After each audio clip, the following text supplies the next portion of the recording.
In part 1 of Shia's Insult the Prophet, we looked at how the attempt at trying to portray the Sahaba as evil, the 12 Shia insult the Prophet sallallahu alaihi wasallam by indirectly portraying him as tyrannical, sociopathic and inadequate. In this video, part 2 of the series, we shall dissect Shia Islam from the neutral perspective of a non-Muslim bystander, demonstrating that to them, the Prophet seemingly is a power-thirsty individual who ultimately sought power and status for his family. In a nutshell, this video commences with a genuine inquiry from a non-Muslim bystander. We shall fairly outline and present the 12 Shiite narrative. What is Shia Islam? In the 7th century, Allah sent a messenger from the tribe of Quraysh to the people of Mecca and surrounding pagan Arabs. The purpose of this prophet was to invite the idolaters to monotheism and the worship of Allah alone. Thus, the prophet faced persecution and resistance from the pagans who viewed his faith as a threat to their institutions. However, this prophet also preached that his family, out of all people, was superior to all of mankind. He even claimed that his cousin Ali was the best of all of mankind after him. This prophet even continuously asserted that only his cousin were to rule his subjects after his death. This prophet also regularly claimed that only 12 members of his household were to legitimately assume rulership of the community after him. Not only did this prophet continuously assert that his household had exclusive rights to the political leadership of his subjects, but he also regularly asserted that his own family had exclusive religious authority over his religious community. This prophet received a book from God called the Quran.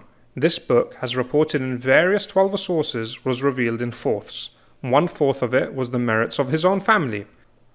1/4 was in the blunders of his family's enemies. 1/4 was in the stories and parables, and the last 1/4 pertained to religious rulings.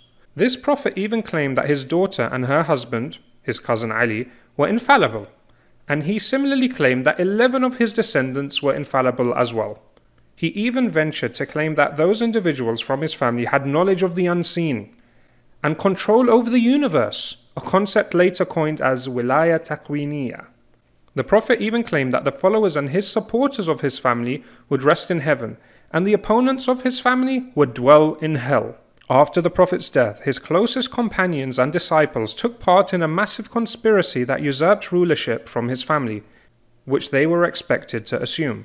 Then his disciples proceeded to murder his own daughter inside her house. Then this Prophet's religion was hijacked by his closest companions, and this hijacked, distorted version of Islam has prevailed in the Muslim community since then. This is a brief summary of the Prophet's life in the light of 12 theology. If someone were to claim that we have misrepresented 12 theology in this video, then we challenge them to demonstrate how we have done so. Thus, it would be understandable if a neutral non-Muslim bystander were to dismiss Islam and be repulsed by such a faith and historical figure.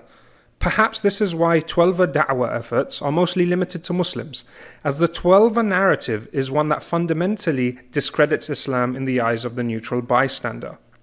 Critics of Islam have often made this point, and the best response to this claim is to demonstrate the impartiality of the Prophet with regards to political rulership and succession.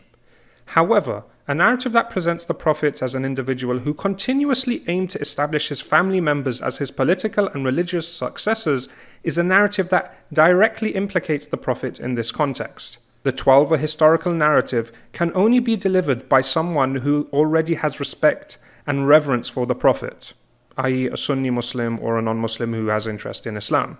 Now, our objections to the 12 narrative are not limited to this particular appeal.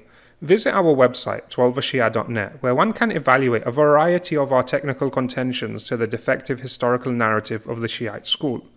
It's about time that the implications of this baseless historical narrative are publicly questioned and dissected, such that no one can fall prey to the various efforts that seek to normalize this distorted theology in the Muslim community. Assalamu alaikum wa rahmatullahi wa barakatuh.